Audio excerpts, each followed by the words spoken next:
جب زندگی کی راہ میں مشکلات سامنے آ جائیں اور ہر دروازہ بند لگے، تب انسان کے دل سے ایک ہی پکار نکلتی ہے، میرا رب میرے لیے کوئی راہ بنائے۔ اور یہی وہ وقت ہوتا ہے جب نماز حاجات انسان کا سب سے بڑا سہارا بن جاتی ہے۔ آج کی ویڈیو میں ہم بات کریں گے ایک ایسی نماز کے بارے میں جو صرف دعا ہی نہیں بلکہ اللہ پاک کے ساتھ ایک گہرا تعلق بناتی ہے۔ جو لوگ اپنی پریشانیوں کا حل ڈھونڈ رہے ہیں یا اپنی زندگی کے کسی بھی مرحلے میں اللہ کی مدد کے منتظر ہیں، یہ ویڈیو ان کے لیے ہے۔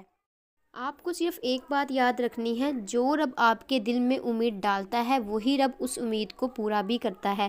اسی لیے اس نماز کا آسان طریقہ سیکھنا اور اس کا عمل اپنی زندگی میں لانا آپ کو وہی سکون اور مدد دے سکتا ہے جو آپ تلاش کر رہے ہیں۔ تو چلیے نماز حاجات کا آسان طریقہ اور اس کی برکات سمجھتے ہیں جو آپ کی زندگی بدل سکتی ہے۔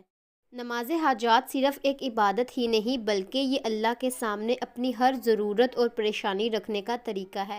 جب آپ دل سے دعا کرتے ہیں اور اللہ پاک سے مدد مانگتے ہیں تو وہ ضرور آپ کو سنتا ہے۔ یہ نماز آپ کی زندگی میں ایک نئی روشنی لا سکتی ہے۔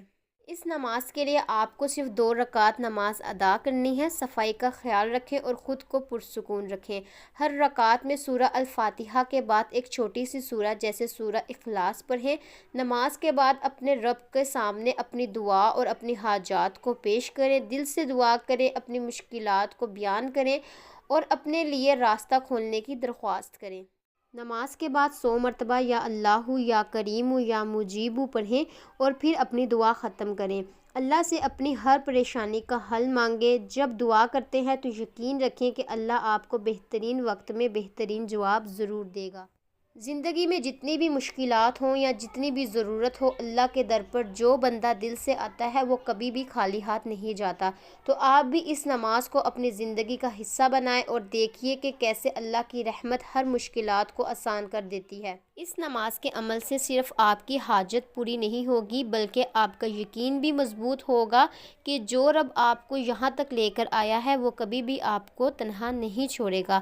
نماز حاجات صرف ایک عمل نہیں بلکہ یہ آپ اور اللہ کے درمیان ایک گہرا تعلق ہے، ایک گہرا رابطہ ہے۔ جب آپ دل سے اس کے سامنے جھکتے ہیں، اپنی بات اس سے شیئر کرتے ہیں تو وہ صرف آپ کی دعا نہیں سنتا بلکہ آپ کے دل کے حال کو بھی سمجھتا ہے۔ آپ کو ایک مثال دیتی ہوں۔ ایک شخص تھا جس کی زندگی میں ہر طرف سے مشکلات ہی مشکلات تھی۔ اس نے نماز حاجات ادا کی۔ اس کا یقین تھا کہ صرف اللہ پاک ہی اس کے لیے بہترین راستہ نکال سکتا ہے۔ وہ ہر رات کو اٹھ کر دعا کرتا، اپنی بات اللہ کے سامنے رکھتا اور یقین رکھتا کہ اللہ اس کے لیے بہترین فیصلہ کرے گا۔ کچھ ہی وقت میں اس کی زندگی بدل گئی اور اسے وہ چیز ملی جس کا وہ کبھی سوچ بھی نہیں سکتا تھا۔ اسی لیے آپ بھی اپنے یقین کو مضبوط رکھیں۔ جب آپ اللہ سے مانگتے ہیں تو صرف اپنے الفاظ نہیں، اپنا پورا یقین اور اپنا پورا دل اس کے سامنے رکھیں۔ اور یاد رہے اللہ کے در پر آنے کے لیے صرف ایک چیز ضروری ہے، اخلاص۔ جب آپ اخلاص کے ساتھ اس کے سامنے جھکتے ہیں تو وہ ضرور آپ کی دعا کو قبول کرتا ہے۔ آخری بات یہ ہے کہ اگر آپ کو کسی بھی مشکل کا سامنا ہے یا اپنی زندگی میں کسی بھی راہ کی تلاش ہے تو نماز حاجات آپ کے لیے ایک برکات کا ذریعہ بن سکتی ہے۔ بس یقین رکھیں، صبر کریں اور اپنی دعاؤں کو لگاتار اللہ کے سامنے پیش کرتے رہیں۔ جو رب ہر رات کو نیند چھوڑ کر دعا کرنے والے کی سنتا ہے تو وہ ضرور آپ کی دعا کو بھی قبول کرے گا۔ آپ کی زندگی کا ہر مسئلہ، ہر پریشانی اور ہر ضرورت کا حل صرف اور صرف اللہ ہی کے پاس ہے۔ نماز حاجات آپ کے لیے ایک راہ ہے، ایک ایسا دروازے کو کھولنے کا ذریعہ ہے جو صرف اللہ کی رحمت سے ہی کھلتا ہے۔ جب آپ اس نماز کو اخلاص اور یقین کے ساتھ ادا کرتے ہیں تو آپ صرف اپنی دعا ہی نہیں مانگتے بلکہ اپنے رب کا قرب بھی حاصل کرتے ہیں۔ آخر میں بس ایک بات یاد رکھیے، اللہ کے پاس دیر ہے اندھیر نہیں۔ آپ کی ہر دعا سنائی جا رہی ہے اور آپ کا ہر ایک گرتا ہوا آنسو اللہ کے یہاں ایک قیمتی عمل ہے۔ اپنے رب سے مانگتے رہیے کیونکہ وہی بہترین پلانر ہے اور وہی آپ کے لیے وہی کچھ کرے گا جو آپ کی زندگی میں آپ کے لیے سب سے بہترین ہوگا۔